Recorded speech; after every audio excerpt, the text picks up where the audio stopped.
Budget आता है तो इस राज्य के एक आम व्यक्ति को बड़ी अपेक्षाएं रहती हैं, लेकिन बजट को पढ़ने के बाद, चूँकि अल्पकाल में आधा ही पढ़े बजट को, चूँकि आनंद फानन में फिर वहाँ से जमशेदपुर निकले हैं, तो ऐसा प्रतीत हुआ कि जिस प्रकार से पुराने समय में बजट प्रस्तुत किए जाते थे, केवल प्रस्तुत किए जाते थे।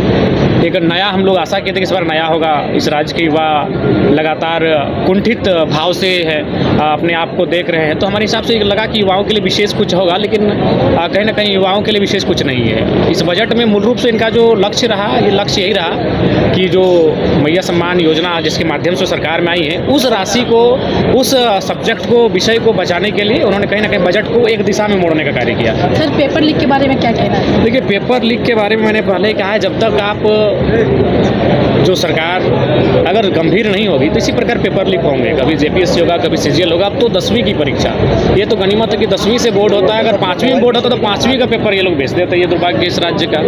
और मैंने शुरू से कहा है कि आज हम एक ऐसे दौर में झारखंड में है जहाँ ब्यूरोक्रेट्स बिल्कुल आउट ऑफ कंट्रोल हो चुकी है। उसी का परिणाम है कि देखिए, अब देवघर में शायद पूरे भारत के इतिहास में ऐसा पहली बार हुआ होगा कि गाड़ी वाहन चेकिंग के समय एक महिला को खींच के रोड पे लाते हैं और उसकी जान चली जाती है। शायद पूरे हिंदुस्तान की हिस्ट्री में ये शर्मनाक व्यवहार नहीं हुआ होगा। तो बस कारण वही था।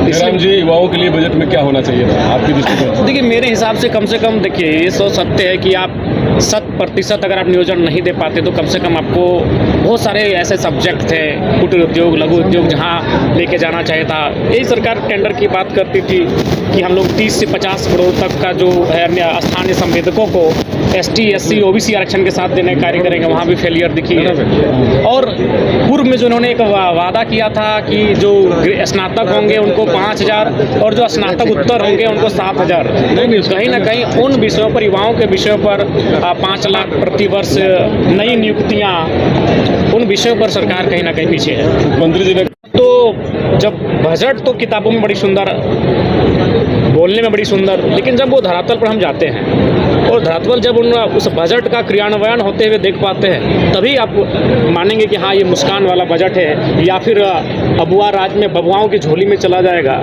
ये भी देखने का विषय है।